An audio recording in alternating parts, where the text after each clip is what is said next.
What is up, people? So, welcome to another episode of Project Fit podcast. I'm a moderator, White Kid. Today, we have a very special guest. Yes. Hello. My name is Justin, and I would say I am a former bodybuilder, now turned into a free-time model. And on the side, I do freelance personal training as well. Yeah, so Yes. Justin, so tell me, when do you start your PT career? Uh, at what time and what year did you start? So I personally started my personal training career at the age of 17. So before I started my personal training career, I was a high school student, SPM student, and then I also went to the gym as a hobby because throughout my whole life, when I was in primary school, I was in secondary school, I was always an athlete. I was a track and field athlete since I was standard 5, that's I think 11 years old. And then after that, when I reached high school, I was a basketball athlete. So throughout my whole life, everything was a competitive sport. So when I was 17 years old, you know, we all go to the gym for simple reasons, either to get healthy or after you went through a breakup. Yeah. Okay, so after that, after going through a breakup, my friend decided like, yo, let's sign up to a gym because there was a celebrity fitness at the mall next to my condo. So after that, I was like, all right, I would joined, and then I worked out there for about a year plus. And then I think at the end of 17 years old, I decided, all right, maybe I should start talking to people, and then I started to get into personal training and stuff. I talked with the trainer and stuff like that. I think at the age of 18 is where I started to slowly experiment the personal training. So I tried to like, all right, this friend A, friend B, all right, you guys do this. I give you a program. You guys do whatever you want with it and see how it works. And then that went on by a year of experimenting, experimented on myself. And then 19 years old was when I had a friend that opened up his own fitness studio. So I was like, all right, can I work there? Can I work and learn there? Because I was 19, relatively young, and I believe that most gyms would not hire a 19-year-old, even an 18, maybe even a 20-year-old with no experience at all. So I'm grateful for that he hired me, and I was able to learn throughout until this year. I think it's already been 5 to 6 years. Wow. Yep. Yeah, guys, just to let you know, I used to train Justin, and yes, and I just want to say, very knowledgeable guy, Yep. and he know what he's doing. And then Not as knowledgeable as you though. oh, more to learn, more to learn. Inside there is like the mega mind head right there.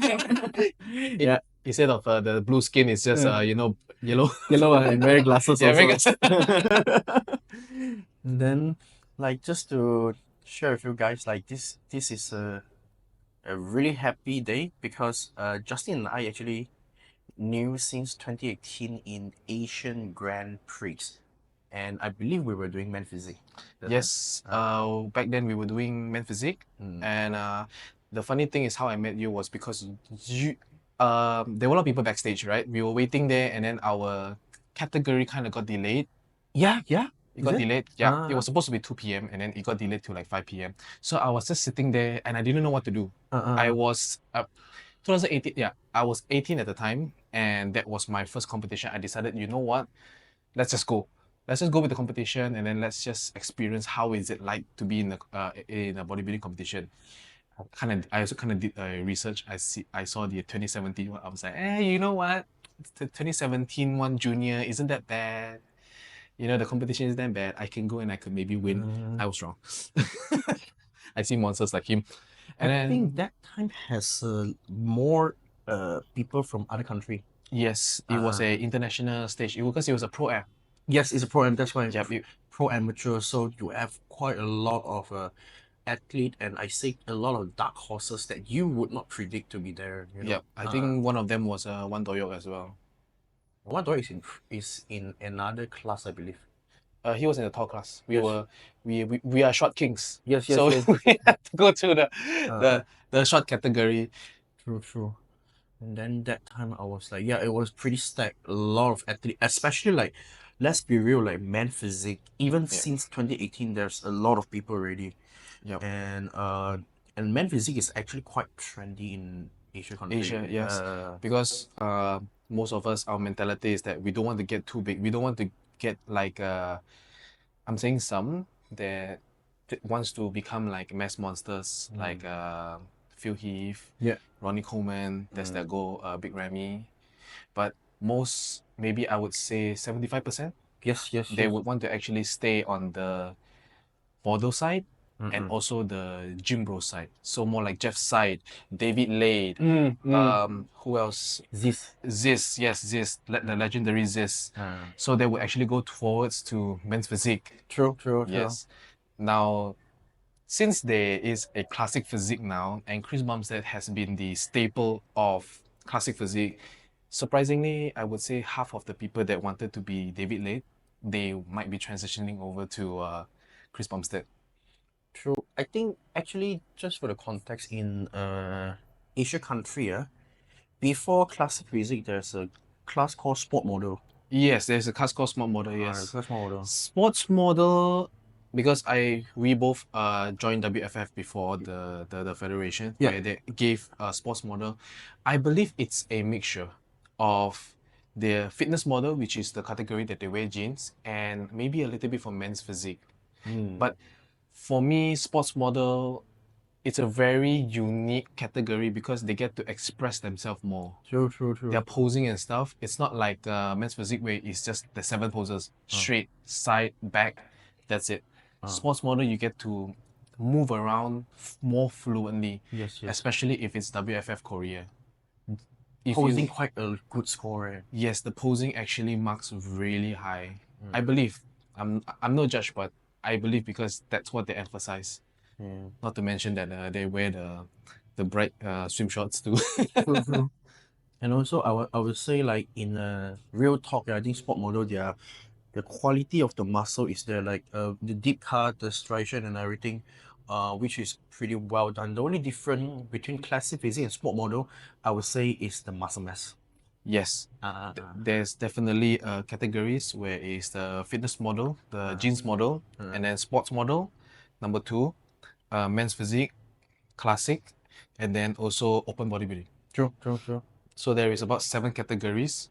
But oh yeah, talking about that, I believe that this year's NPC they are bringing the jeans category back.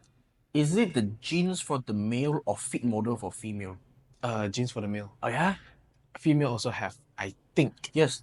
So fit model is basically a lesser intense, but honestly, I think bikini is already very good looking, but it is bikini class back in maybe 2020-ish or maybe earlier on, like those kind of quality they're looking for, in a way that people who just want to look like a model, and that's why it's called fit model. Yep. But now more of them, they are more split in between either losing muscles, which makes them eligible for the bikini category, or just putting a little bit more so that they can go towards the fitness or wellness category. Personally, I think wellness is a good class. Wellness is a good class? Yes, simply because I look at all the off-season real talk, like their food intake is quite high. It's more healthier. And they don't really have the calorie restriction. Like I believe one of my friend who is competing in wellness, like she ate 4,000 calories. That's heaven. Yes, 100. I think 170 or 173 in between. God damn, that's a lot. I myself is eating like 2,000 calories now, like half of her. Yes. Eat a lot, but obviously the output is more as well. Yeah. So training hard, and also they are faster cardio in the morning. Maybe that's why. Yeah, probably get the 4K in. Compared to like bikini models, they're probably eating like 2,000 or 3,000 calories on their off season, and then they're eating 1,800 maybe around their cuttings. Something to update you. 2024. Who's the name of Laura or something? Laura Chapman something. Her off season is 4,000. Off season 4,000? Yes, her gym is 4,000. But she was still able to keep it so so lean throughout the off season. And then I come to one conclusion: the metabolism is based on, first is genetic, and then afterward muscle mass, and then afterward activity level. So Probably she has the Asian genetic where you can eat whatever it is. probably And still be skinny. yes, probably. But you know, when we talk about this metabolism thing, it could be a blessing and a curse, because I have to right now eat. Right now is 2025, January, mid of January, and I eat about 4,000. It's just, but then back then I was eating 5K with 10K step. Right now I'm doing 5K step or half an hour cardio with 4K. So Yep. equation makes sense lah. Yeah, I always look at your Insta story and then I see you do the old man cardio walking, you know, hands behind. Oh yeah. Like Hey. an old shifu, you know. Sometimes I think I need to get you the traditional Chinese robe and then with the mustache and stuff like that, so you start walking. It's just like, guys, when I do my cardio, sometimes I have to do it, but you know, I get the job done. You know what I mean? Yeah. Like, and also something to be grateful. I think this is more the talk of gratefulness. We get to do this. Yes. You know what I mean? Yeah, We good. get to do this, and I think we as an athlete or someone in bodybuilding, we get to do this. We have the capabilities mentally, physically, and this is something, you know, it makes us better. Yep. And I think we should be kind of like be glad about that. And yes, I just something just before I forget, after AGP, Yes. you have a series of show, and in Men Physique, which I see huge improvement. What are the show that you joined? All right. So after 2018, the next one was, I believe, wait, no, after was it 2017 or 2018? AGP, 2018, AGP right? is 2018. 18, right? So 19 was IFBB Man of Steel. Okay. The year that Terrestrial won his pro card, I joined that one as well. I did quite well because this time I had a coach. So he helped me with the prep and everything. Came out great, very happy with it. Another year goes by, 2021. That's after 2020. 20 was COVID hit. Okay. Yeah. So we skipped about 2 years to 2023. So that was the year where I joined the NPC, the NPC regionals. I believe it was regionals. Yes, I believe it was regionals, where I got 4th place on the short category. Same thing, men's physique as well. Stack class and you get 4th. It was stack class. Novice as well was stack class. If I was able to find the photo of the stage where they did the comparison, you'll be shocked. You have one in your one of the grid. Sorry? One of your grid you have. Yes, one of the. I have it there, but I'm pretty sure it wasn't the comparison. No. It's the show day photo from one of the professional photographers. Yes. That was the one like, oh yeah, he improved a lot. Yes. So throughout that 3 years of COVID, I've been sitting at home, you know, just playing games, and after that jumping back into a show, like just like that, you know. Maybe Asian genetics, you know, you get back real quick, and also I believe it's the muscle memory of you being into the gym for 3 years. You skip for 2 years, and then after when you come back, you start to get a grip on everything that you used to do, and also back that time, same thing. Oh yeah, one thing, always go to a competition with a coach. Yes. I would always suggest a coach, whether if it's a inexperienced or experience. I personally would like it if it's experienced and knows what they're doing and just doesn't say whatever they think it works for themselves. It's very important to hire a knowledgeable coach. Precisely. So that they can keep an eye on you for whatever is happening. Let's say, okay, you're eating less food, but then you see that yourself is getting bloated. You see that maybe your weight is not falling off. Maybe it's time for a refeed. Yeah. Or maybe your body is too stressed. Cut down the cardio. Maybe cut down the cardio for like 10 minutes. Instead of doing 40, do 30. And then see how your body reacts. Who knows, maybe with higher food and lesser cardio, your body reacts better. Agree. 100% agree. Yes. And maybe sometimes it's your supplements. That one might be causing it as well, but that one I highly doubt. It's more towards the hormones in your body, the more stress it is. That's what I would suggest if anyone's planning to compete, is get a knowledgeable coach Because now in the modern days, there are more research onto how to get into contest prep ready mode compared to the olden days. For some people, it might work, but not everyone. Maybe out of 10, there's probably 3 responders that works towards the old school method, and the other 7 works well with the modern standard, the modern knowledge. True.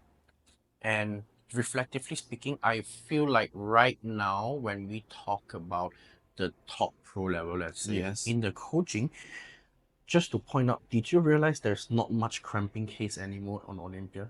Not really. Not Yes. much. Like literally last year I don't see any.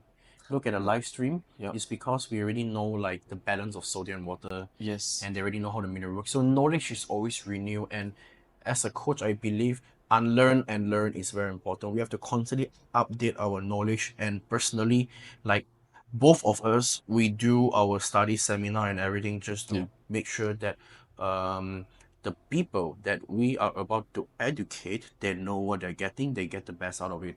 Yes.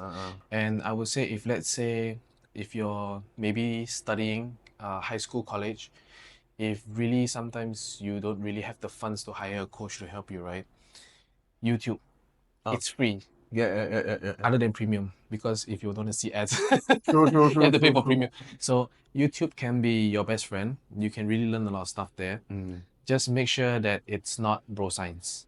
Although I am in the middle, I'm in the gray area between bro science and actual fitness science. Experience that work. Yes, experience at work, and also experience from theories. There is still a middle ground, which is I believe agreeing to set. Yes. He's the middle one, which is training with experience and also training with science. Both is important. Both is important. Yeah. It's important. Yeah. Because training for experience is the one that you know how does people respond individually based on all the factors, training, nutrition, regeneration, supplement, and everyone respond differently. Everyone respond to a different minimal efficiency amount of everything. So some people need more calories, some people need less calories. Yeah. Some people respond well with 4-day training, some people respond well with only 3 days or something. Some people respond with PPL, some people respond well with upper body, lower body. Yep. It's all, but at the end of the day, it's still the basic stuff. It's just the basic stuff, but you do it maybe more repetitively, or maybe you switch just a little bit out. It's just the nooks and crannies where you have to pick out, You have to pick out, put it back in, see which one is correct. It's like basically like charging cables. Like how you have like a bunch of cables, you just have to pick it out, put it back in, see which one works. And then, stuff like that. That's why a coach is important. And also, other than the coach, is probably a support team. Your parents, your friends, your partner, girlfriend, boyfriend. So that one helps as well, so that you won't feel as stressful as you will be during prep, because you lack of food. If let's say you're working, you're stressed. What else? If let's say you're taking PEDs, the hormones and stuff like that. That one's probably for higher levels where they have like the hormones, they change their attitude and stuff like that. Yes. So that one too. But yeah, so after that, it's not much. I did plan to do a show last year, 2023. Also the NPC regional as well. Johor?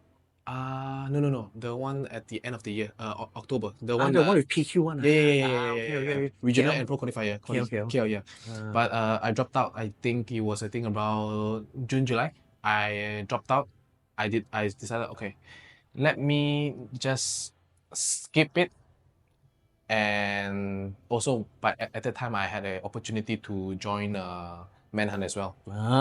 Yep.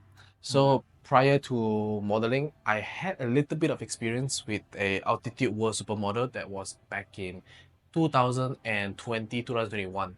So it was a crossover, just right when the 2020 COVID first wave stopped. There was a slight window where they opened up the competition. And then after the competition finished, they close it again. That's when wave 2 start. And then maybe you can tell the audience how is the requirement when it comes to modeling? Is it what is the difference when it comes to the, maybe first thing we talk about is muscle mass requirement. Yep.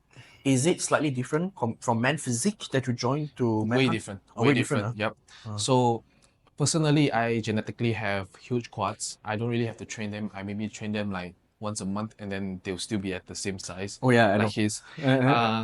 But I stopped doing them for like I think about 2-3 months already at this point. Okay, okay. So, first off, they do not like big legs. Mm-hmm. All right, and comparing to men's physique, the upper body, the shoulders mustn't be too wide. Okay. Like for example, men's physique, you would see like, oh, we need broad shoulders, small waist. Yes, yes, yes. For modeling, slimmer shoulders and same size waist. So they still want small waist. It's just that the shoulders can't be too wide Mm-hmm. because there will be a lot of fittings that you will go. Fittings is when they go and measure your sizes, and then they have to custom made the clothes for you, whether it's for catwalking or just for fashion shows and stuff. So you can't have too out of proportion body because you. sometimes the suit or the designer dress might look weird on you. So for example, is that me myself, because after prepping about 6 months for the regional show, I decided to drop out. I went to Manhunt. I was about 85 kilograms. Ooh, cool. I was 85 kilograms Mm-hmm. and I had to drop about 10 kilograms. Right now, I'm about 72, 73. So that's like maybe 12 kilograms just to fit in their criteria, because every time where I went, they would be saying that, oh, you are too big. We need someone that is smaller sized, especially if you apply for jobs as well. Or we need someone that's smaller size. We can't have you doing our fashion catwalk because we don't have your size.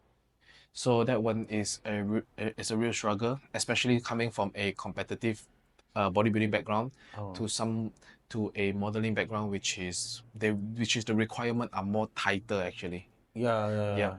You can't be too big, but you can't be too fat. And there's a certain criteria of the look itself, whereas you look good in terms of your proportion, muscle, in terms of Yes. modern requirement, and also you can fit in the clothes. Everything must be balanced. Yeah. Shoulders must be balanced, chest, abs. So unfortunately, for people that has like the genetic crooked abs, those wouldn't get as much attention than people that has genetically perfect abs. Yeah. I mean, they will, if let's say their body is still fine, like maybe they just need to take off their clothes, or maybe if it's a side angle that you can't see, then it's still fine. They will probably take you. But if let's say it's a frontal shot, then most likely they will want someone with a balanced. What about Ryan Terry punya abs? Ryan Terry abs? Oh, that Not one. exactly straight, but it's one of the best abs in the industry. Actually, if you look at it, it's quite straight. It's just that it's his waist is wide. He does a lot of I've been a fan of Ryan Terry ever since I started bodybuilding. Same. So I've seen that what he used to do when he was doing his modeling, when he was much smaller, yes. is that he would always do abs and also the obliques as well, especially those side crunches. He would do that as well. I think that's what caused him to have more thicker waist compared to when he was younger, where he had like a thinner waist. So yeah, so abs is also one thing that, and I believe now for Malaysian, okay, so modeling in Malaysia, currently there is a shift. Back in 2020, they were looking more of a Korean style, more of a Korean face. Um, let's not talk about height. Oh, I mean, that one depends on the criteria as per the modeling agency, I believe. But most of the time, if your height is 180, you are already 90% ready. They will already be they are ready to be choosing you over someone that has the full package but it's 160. What about super tall 200 or 190? Now those are like rare cases. There's a fine line. Like most of them 175 to 180 is the perfect height. 200, it depends. If let's say you are actually like really good looking, you really have the full package, they might consider. Because you cannot fit in the clothes, the criteria is you get the Yes. clothes in. Yes, especially if let's say if you're doing an ad shooting where it's not custom. So they have to buy the clothes, they have to get ready the clothes, and then they have to put it on you Yes. just to find out that oh, it doesn't fit. Oh. And for short kings, it was actually quite tough as well because I'll just put it out there. They put me as 170. Cool. Yes. So every time I join a pageant show, they plus two centimeters for my height. So technically, at this point, I'm 174 now. You know, this is more on the modeling side where you have to like make sure that you hit the certain number. Yes. And then did you notice I always just put my real height? Yep. Because I need to know my weight cap Yes. in my class. So it's a Yes. different approach. Like for me, it's like Yeah. And I'm pretty sure that when you do the final water cut and everything, you do get shorter like one or 2 centimeters, right? yeah, but I'm still after 162.5, so I'm safe. Oh. You know what I mean? Even if there's a variety, Yep. wouldn't drop 2 centimeter one. And by the way, I might just go for some stretch and make sure it's 164-ish, not going to drop below 162.5, which will lose me around 2 kg in weight cap. Yeah. So that cost me a lot. By the way, when I'm not 165, 165 or is 80 kg. Yep. So basically 78 is a sweet spot. Mm-hmm. But I know what you mean. I'm unlikely I dropped to 162.5 below. Because when I was doing the NPC regional show, I was doing Physique, so they actually measured my height. Although there was no weight class, me personally, I am 170. And when I went over to measure the height, it measured at 168. Because compression. Compression, yes. Yeah. So instead of, I believe instead of doing the B class, I had to switch over to the A class. But they're bigger than all of them all. Yeah. Bigger. Yes, they were actually bigger, so I had to go to a shorter class, which puts me, I believe, in a slighter disadvantage. Why? Because because if you're taller, it's harder to put on muscle compared to the shorter guys. Yes. So if like I would if you were to compare me at 80 kilos to you at 80 kilos, you might look bigger and wider compared to me. Oh, because that time there were no weight class. Yes, there was no weight class for men's physique. Okay. Right now there is a weight class. Yes.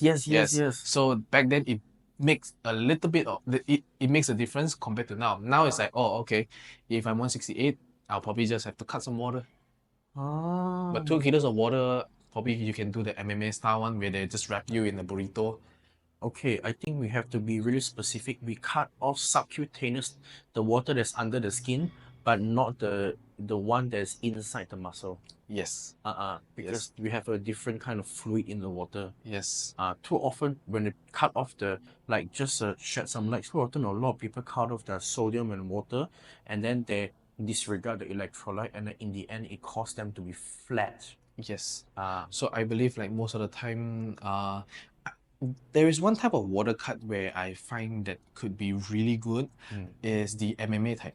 The one where they wrap you in a wet towel, a hot wet towel, and then they throw you in the sauna for 5 minutes, come back out, then bring you back in and out again. I believe that one is more focused on subcutaneous water. True. But personally, I've never tried it. And also, maybe it also depends on how any individual respond to that also. Yes, some people respond good, some people respond bad, but maybe it worked for most people. Yes. Because I'm a researcher, I still want to say there's a certain you cannot give 100% to everything, but what you can do is based on what is work on a portion of people, and then we can come to conclusion that could work. Just you guys have to make sure that he doesn't do too much more research because too much more research later his head gets bigger, the hairlines gets further. Oh, gee, bye. I think that one we can censor. It's a beep. What was that? Yes, cookie. Yes. So that's modeling. Currently now I'm focusing on Men of Malaysia. So let's see how it goes. The finals is during February 2021. I think both of those dates. I need to check again because I'm not too sure. But yeah, I have another month to prepare. So currently I am maintaining and also in the cut right now. at the same time trying to lose a little bit more muscle, those hard-earned muscles that you earned during the off season. Unfortunately, Could you just lose the fat instead of the muscle? well, the difference between bodybuilding and modeling is that modeling, they do not want you to have that dryness that you go on stage. Okay. They Okay. want you to have maybe a little bit of veins, but not so veiny that they find it disgusting. Because your audience, when you're modeling, your audience is not towards bodybuilding people.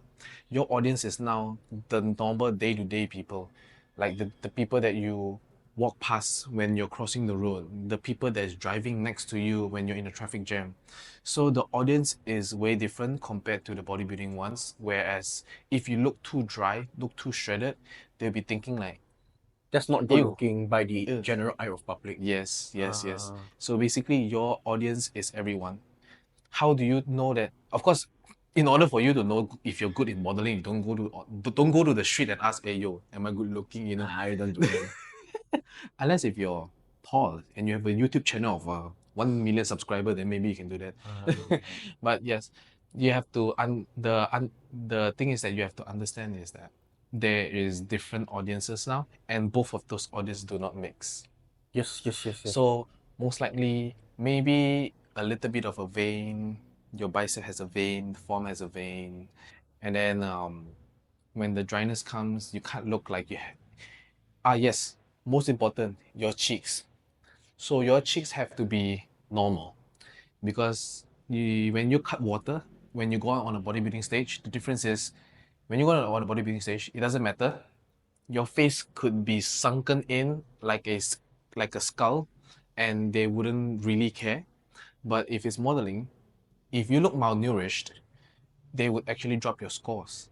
Yeah. Yeah. I think I know this. So you would actually have to be more normal. That's why in modeling, it actually favors those with high metabolism and those that can have abs year round. Yes, because I've known two of them where they have high metabolism, and I've known one that has a low metabolism. Tall guy, low metabolism, but he's currently trying hard to get the cut so that he can look very lean. But it's quite a struggle for him. Whereas the other two, they can eat whatever they want.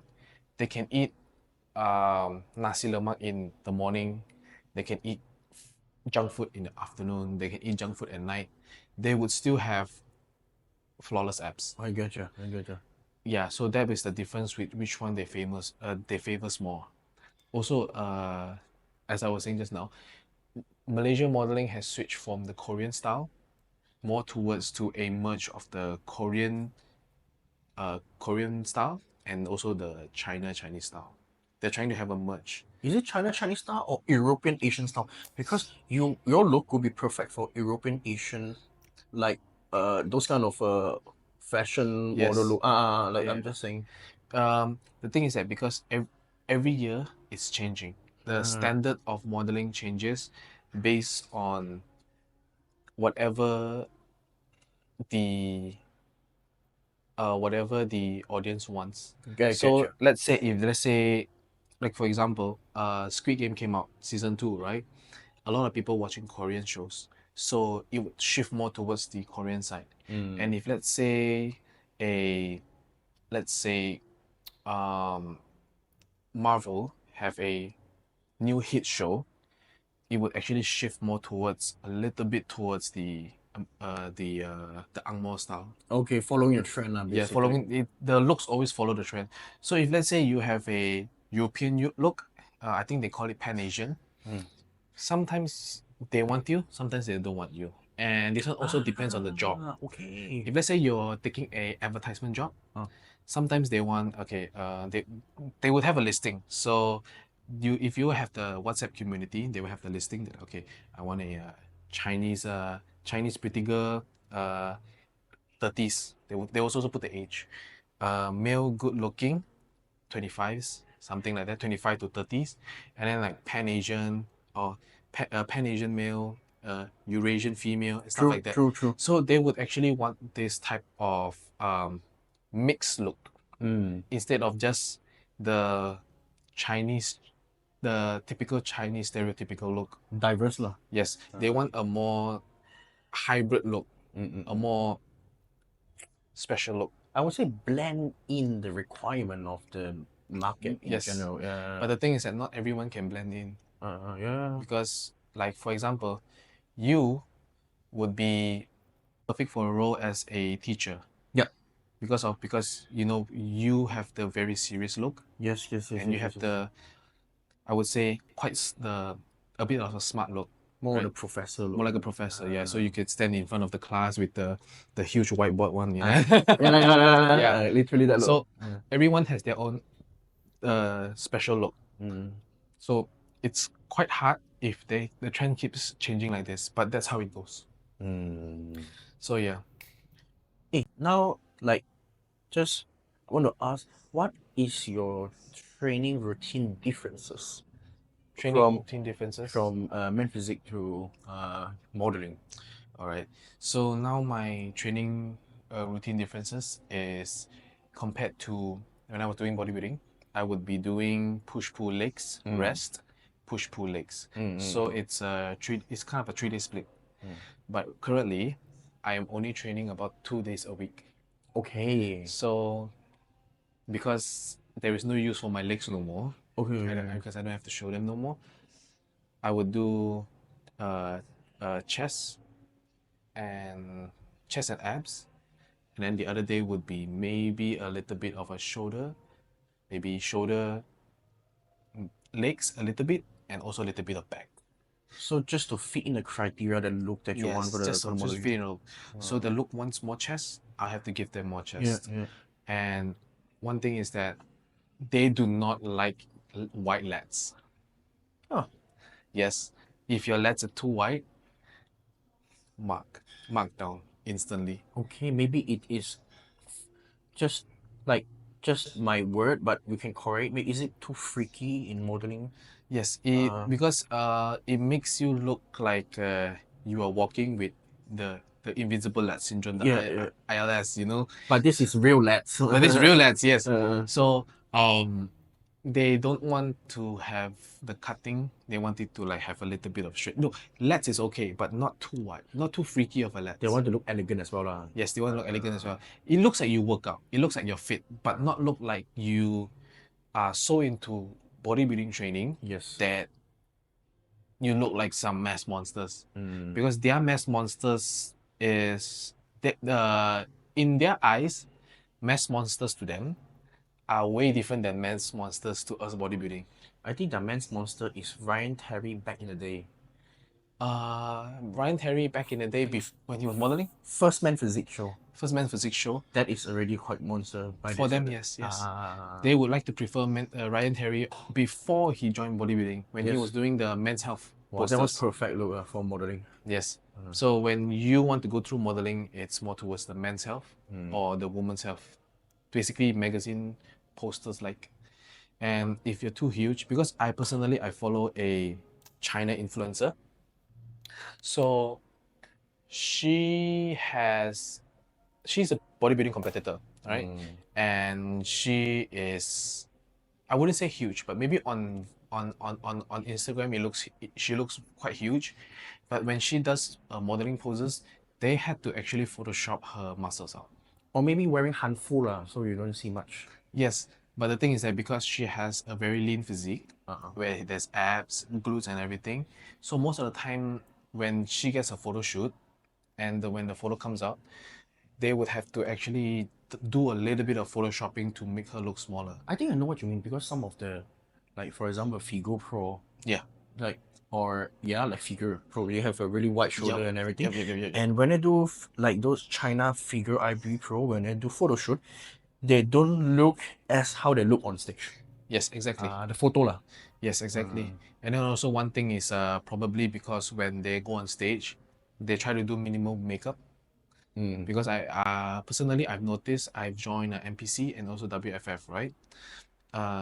What I noticed is that WFF, the competitors there tend to put on makeup compared to NPCs. I thought NPC put more heavier makeup. Personally, I have not noticed NPC females yes, males not many, but for WFF, even the males do makeup. True, true, true. When I know what you mean. when they're backstage. So back then when I was competing, I would look at them like, wow, must be nice. Having a girlfriend there, having to put on makeup for you, must be nice. While I'm just sitting there, eating my rice cakes with peanut butter. Been there, been there. Been there. Yes, yes. So personally, I'm not sure if having makeup on increases the marks for bodybuilding competitions, but I personally believe that it should be a perk because you're supposed to express yourself Look and your confident body also lah. look confident as well. Because some shows they do spray tan your face, True, true, true, true, and true. if they do spray tan your face, it makes you look a bit darker. So I would prefer like the makeup to just make it brighter so that you look confident and the judges can see you. Yeah, yeah, yeah. Because what you want to do on stage is that you want to leave a presence that the judge will be like, okay, this is the guy that should win. Okay, this is the guy that has the full package. You know, body, face, everything. I don't know. Maybe in like 1 or 2 years they will have, okay, your face must have a criteria also. But that's what I believe that they should look at too. Just not just the body, the facial features too. True, true. Totally get it. Mm-hmm. Yeah lah.